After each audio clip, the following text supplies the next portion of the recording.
Hey, so I'm out here in the cornfield and I've been spending the last few days out here and I'm seeing how quick things are progressing. And I'm also looking at how good they're coming along. It's got me thinking about how to manage nutrients better in season, both macro and micronutrients.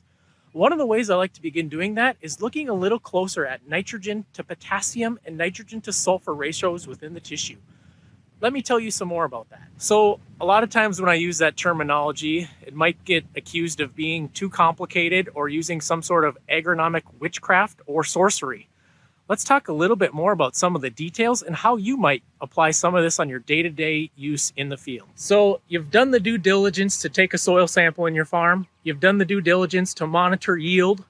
You've maybe done the due diligence to take a tissue sample. So think about all those things and how do you put them together to make the best agronomic recommendations. A lot of times we don't spend enough time thinking about how the plant roots interact with the soil and how that soil gives back nutrients for that plant to turn into yield. One of the ways we do that is we can look at N to K and N to S ratios from a tissue sample. Now, we're not trying to feed the plant foliar macronutrients. That's not the goal. The goal is to now assess how those macronutrients that you applied to the field are coming back up into your plant.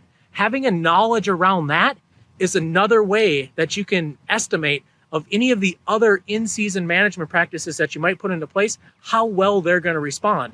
This might be things like fungicide applications. It might be things like other micronutrient applications, or maybe even get super crazy, a biostimulant or biological. So looking at a tissue sample and looking at N to K, N to S ratios give you just another perspective or a position to pivot on to help make those decisions. So an example of this might be the difference between a couch potato and a high-performing athlete. If you go home every night and you finish off a six-pack of Coke and a bag of potato chips, you maybe don't care so much about your protein intake or your electrolyte level. Similarly with high-yielding crops. If you're going to get the most out of your crop and optimize fertility efficiencies, you got to look at things a little bit closely and understand how they interact.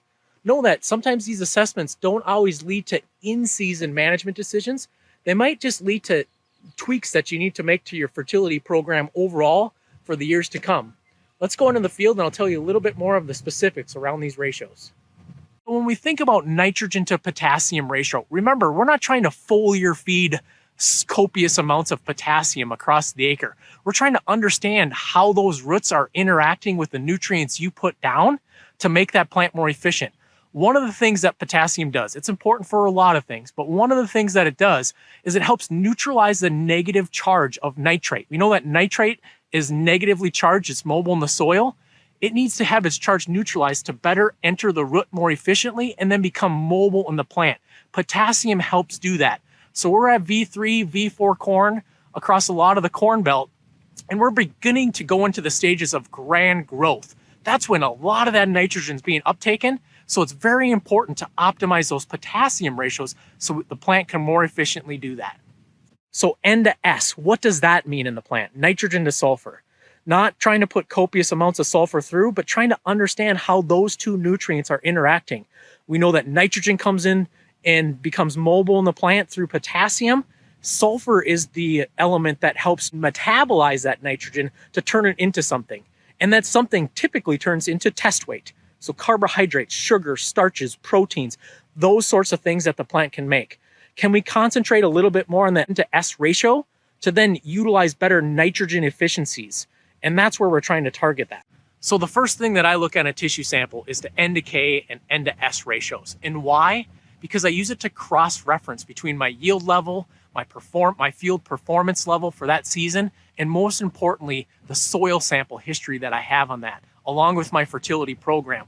All those components come together and they help me understand how the plant is interacting with its environment and maybe give me a better understanding of if I do plan on doing it in-season management practice. Maybe it's a side dress, maybe it's another foliar application of a micronutrient, a biostimulant, a PGR, a fungicide. How can I better get the response? And I know if that plant is banging on all cylinders and those macronutrients are filled and they're in the right ratios, I'm better off in getting the response and optimizing yield across those acres. So for more information of the specifics around nitrogen to sulfur, nitrogen to potassium ratios, reach out to your local WinField United representative or your agronomist. They'll have access to the information to help make better decisions across your acres